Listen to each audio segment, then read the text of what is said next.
Hey, what's up, guys? Welcome to Thoughts with Josh, presented by the Holy Happy Hour. And I am Josh, your host. I am super excited to be back with you guys. If you haven't followed along or anything, you probably haven't realized, but we haven't posted one of these in a couple weeks. And today, we want to talk a little bit about Advent because we're in the third week of Advent, but also wanted to share with you guys maybe the reason why that we hadn't posted in a couple weeks.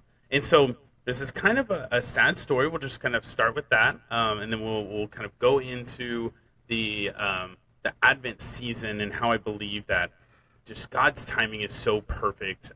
But before we start, just don't forget to like and subscribe and help us hit that 2,500 by the end of the year. We are almost to the halfway point, so it is a lofty goal. But you guys can help by just hitting that subscribe button. Just hit it. Just do it. So jumping into this, so we recently we're pregnant, and at 21 weeks, we found out that the baby did not make it. We lost our child in the womb, and at this stage, it would have been considered a stillbirth. So we had a stillbirth, and it was a beautiful story. But this was one of the biggest tragedies to ever hit our family. We have experienced death in the family just a little bit. On my side of the family, not as much with people that are close. My grandpa, who we're super close with, passed away on his 90th birthday. But other than that, I've never experienced death so close. And I'm 33. We were just talking about with a friend how that's kind of crazy. Like, because he was the opposite. And then no, he was the same, but his wife was the opposite. She had experienced death fifth and sixth grade and kind of started processing it early and kind of had an experience to it. I don't know which one would be better. Maybe you guys can comment below. Do you think it'd be better to experience death and the grieving process early at a young age, or if it would be easier at an older age when maybe you're a little bit more sound in your faith? I'm not sure where that would happen, but this one was different. And with this one, obviously, it was my child. For men, a lot of the times we don't have this super close connection with our children in the womb because we haven't seen them, haven't got to lay our eyes on them, we haven't got to touch them and hold them, kiss them. But there is a bond there. I'm not saying there's not a bond. There is a bond there, but in this one, we found out that the heartbeat wasn't there anymore. We actually went to ultrasound, and my cousin's the one who's doing the ultrasound. She was super excited. She's also pregnant. The due dates were relatively close together. So she noticed, actually, she told us she noticed that the heartbeat wasn't there almost immediately, but kept doing the scan and kept measuring only because she didn't know how to tell us. And she was, and obviously, this is something that would have to be confirmed by a doctor anyway. But being our cousin and knowing what most likely happened, she herself was finding it hard to then tell us. And so, as far as like why it happened, for you guys that are new, maybe you don't have kids or you're thinking about having kids in the future, this is kind of part of it. It's part of the risk of having children that my wife told me this morning. I believe it was one of our priests that said that being open to life also means being open to tragedy. Because when something like this happens, it catches you off guard. The chances of a miscarriage in the first trimester are like 65, 70%. They're super high. Now, you can fact check me on that. I don't know if that number's accurate, but I'm almost positive that's true. It's very high. And once you exit that first trimester, all of a sudden the chances are just significantly lower. And so for me and my wife, we're at 20 weeks. So we were thinking, we're out of the woodwork. We're past the halfway point. Like we're going to hold this baby soon. The due date's in April. We just got a handful more months, but we're there. Like we're in the safe zone. So this thing really caught us off guard. So for the last couple of weeks, we've been obviously taking a break from the podcast. I did that. Luckily, God's timing. The first example of God's timing is that I had a few of these episodes already recorded, already scheduled. They're already coming out. We had Curtis Martin's come out 2 weeks ago. We had Dr. Edward Shree come out on Thanksgiving, and then this Thursday, I even also have the interview with Michael Gormley that was already set to come out as well. But with this death, there were also some blessings in it, and I didn't really understand these until later and kind of processing it with my wife. But I also had Dr. Edward Shree on the podcast, and he had mentioned, he had a quote in the podcast. You guys can go watch the episode. It'll actually be up here in this upper corner. It's typically where I put the previous episode. But he said, with every cross, there's a gem. So with every tragedy that happens, there's also a blessing that comes out of it. And so the blessing that came with this, there were two of them. which were super beautiful. So my wife has always wanted to have a home birth. It's never worked out. We've had two C-sections in a row. And if you know anything about home births, once you've had kind of a C-section or two, I'm not the master at it, but a C-section or two, you like have to have what's called a successful VBAC or vaginal birth before you can have attempt another home birth. And so we were kind of just out of the question, couldn't do it, had to be at a hospital because we were considered high risk. And so we had to go to the hospital. It wasn't what we wanted to do. She knew she have to have a successful VBAC with this baby to be able to even be eligible for a home birth in the future. So this baby's at 21 weeks, and when it's there, you can actually just be induced and you can birth the child like normal. And that's what we got to do. It was super beautiful. We got to really respect the dignity of life. And my wife wanted to fully experience labor with this baby, wanted to hold the baby after he was born. We both got to hold the baby after he was born. And we got to be with him for a few hours before we sent him off to be prepared for the funeral. But it was this beautiful moment of her being able to do this natural birth. So the first blessing that came from this terrible tragedy, this terrible cross that we were given to carry, this beautiful blessing was that the doctor said this could be considered a successful VBAC. So again, you guys fact check me all you want. I don't really care. But this beautiful sign that like Lindsay's body did exactly what it was supposed to do, and not to get into too many details, but did exactly what it was supposed to do. She naturally birthed this child. And then the one other one is my wife. I think this one was crazy. This one used to freak me out. But my wife said with our first baby, yeah, she would love to use a midwife and do a home birth. And then with the next one, just do it just us.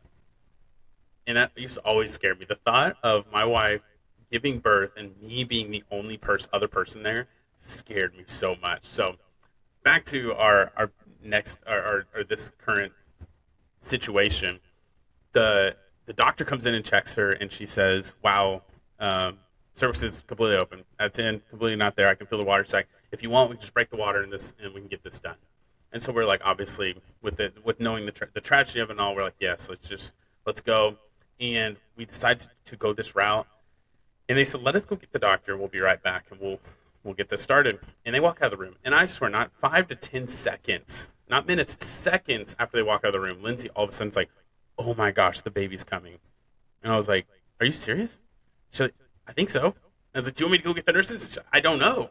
And I was like, what do you mean you don't know? So I don't know if you guys have seen New Girl, but Winston's going one way and Jess is going another way. I think Winston's trying to kill a cat and Jess is going after an ex or something. And Nick's just like going back and forth, and he's like, I don't know what to do. And that's literally how I felt in this moment. I was like, And so I just like checked it out, and I was like, oh my gosh, I can see the head. So I looked over and saw this pad, and I was like, I guess I should grab this pad.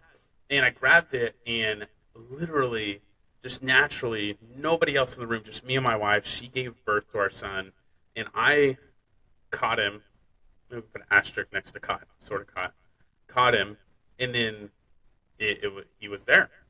Now, obviously, he was deceased. He wasn't with us, but this beautiful moment of everything my wife wanted, she got. Like, this beautiful baby gave her this natural birth, and he gave her the gift of it only being me and my wife in the room when he came. And it was just such a beautiful blessing that, like, in the tragedy, with this cross that we were given to bear, there was this gem that was in there. And it's just a beautiful sign that God has a plan for everything, that God can bring goodness out of tragedy. Because I know we may get those comments is like, that with tragedy, like, why would an all-loving God allow tragedy to happen? And my thought is always that we were the ones that brought sin into this world. The human race is the one that brought sin into this world. And with that came all of this. Like, so there is nothing that, like, we can say that we're this innocent bystander that is given this tragedy. And now you could say that the baby was an innocent bystander and was part of this tragedy. But with that could come this huge blessing. And I ask Elijah to pray for me all the time, to have the courage to talk to men about this. Because men, obviously, if you've gone through this, you know that you've got to step up and you've got to be there for your wife and you've got to be there for your children. If you have a 4-year-old that's actually grieving through this, and you got to be there. But But I pray for Elijah to give me those opportunities to encounter other men that are going to experience this in the future, to be there for them, to help them cope. I've had a beautiful friend, Patrick, that's been actually helping me build the casket for my baby. And it's just been a beautiful thing to do. To be our goal as men, as husbands and as fathers, is to provide and protect. And so if you are unfortunate to experience a stillbirth, one way you can give and to provide and protect is to build that casket. Now, if you yourself are not handy enough to do it, I am not. Maybe find yourself a friend or find yourself someone who can do it and will allow you to be part of that, or design it or something. Do something to provide and protect for your child. And I just think that's a beautiful thing from my own experience. And it was great. So it's like I said, we've been gone for a couple weeks. We had this terrible tragedy.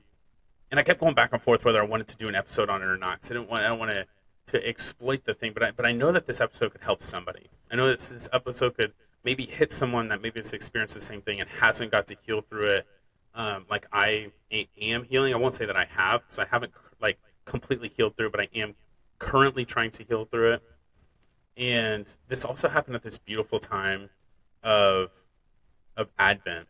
And Advent comes from Adventus. Adventus, I believe, is how you say it. Is how I would say it if I was trying to pronounce the Latin, which means coming or arrival. And we're sitting here waiting for the coming of Jesus Christ on his birthday in Christmas time, December 25th. And as we wait for this coming, we're reminding ourselves of just the beautiful salvation he has given us. That God has sent his son to this earth, and his birthday's coming up. And at the same time, we're thinking about, like, we're thinking back and reflecting back on all the good and the beautiful mission that God sent his son on this earth. And he was nailed to a cross, and then lay in Mary's arms, deceased. You've seen the statue, the Pieta. We got to have our own Pieta moment, holding our child. And so we offered that tragedy up to Mary to grow our heart closer to hers. Because we know if we can grow our heart closer to hers, we're going to love Jesus even more than we can possibly love ourselves, because a mother loves the child so much. And so we reflect back on the beautiful story in the life of this beautiful baby coming, and that salvation is going to be given to us. And that comes, the second half comes at Easter. But it's a beautiful time to prepare ourselves for the coming of the birth of Jesus and the remembrance of that. But it's also a time to prepare ourselves for the second coming. It's a great time. We should always be doing that. And Paul tells us to do that in 1 Corinthians, because we don't know when they're going to come, or when Jesus is going to come. But this is a great season to prepare ourselves as well for the second coming of Jesus, to understand right now, if he decided today to come back, would we be ready? Or would we be scurrying around trying to clean up loose ends and stuff? Would our surroundings, would our family be ready? Would our peers be ready? Would our coworkers be ready? And take that to heart and know that we're called to evangelize. We're called to get out there, and we should have a little bit of a sense of urgency, because we don't know. I mean, everyone on the internet thinks we're in the end times and thinks that the world is ending. You'll never hear us talk about that like on a full episode or anything, because I don't believe that. I think you should always be ready, and you should never be too hung up on it, because you can't live in anxiety, you can't live in fear, and you can't also live with a false sense of hope that it's going to happen soon, and that I'm good, and that it's going to happen soon. You also can't live with that false hope as well. You just got to live as if he is going to come back today, and that's just how your constant life should be. So I thank you, Elijah, for the gift you've given to me as your dad, to be able to hold you in our arms, to be able to experience the 21 weeks with you. And we know you're looking over our family and praying for us. Any of you guys, please comment below if you guys also have maybe experienced something like this. We would love to provide resources for you guys to talk to someone, whether it's jumping on the phone with me, or whether it's jumping on the phone if you're a woman watching this. We have obviously all sorts of people on our team that have experienced this as well. So you're not alone in this. Keep fighting. You guys, we got a great episode coming up about Advent with Michael Gormley this Thursday. It's a beautiful time to continue to learn about how can we prepare, what kind of Michael Gormley and his family do to prepare, but then also how this is a time to prepare for the second coming of Jesus, and that evangelization should be the tip of our mind right now, and to get out and go and talk about our Lord and Savior Jesus Christ, because we don't know the hour in which he will return, but we should treat each and every hour like it is the hour that he will return. So don't be afraid to get out there and evangelize. So check out that episode to just kind of be encouraged, but also to get maybe a little bit of tips and stuff of how do you do that? How do you do that if you have atheist friends or Protestant friends, people that are not fully with God, they're not fully in line with the sacraments or fully just living for Jesus? Like, how can you continue to evangelize? So you guys, don't forget to like and subscribe. Thank you so much for listening, and please share this story. I'd love for this to help others as well. Obviously, as I continue to grieve, continue to pray for me and my wife and my family.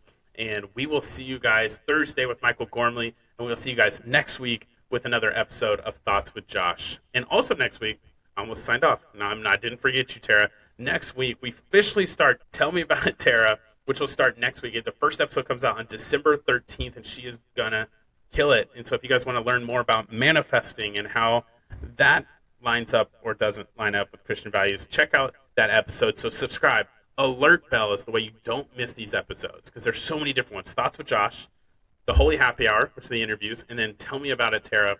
You don't want to miss one, so hit the little alert bell as well so you're alerted every time we upload a new video, and we will see you guys soon. God bless.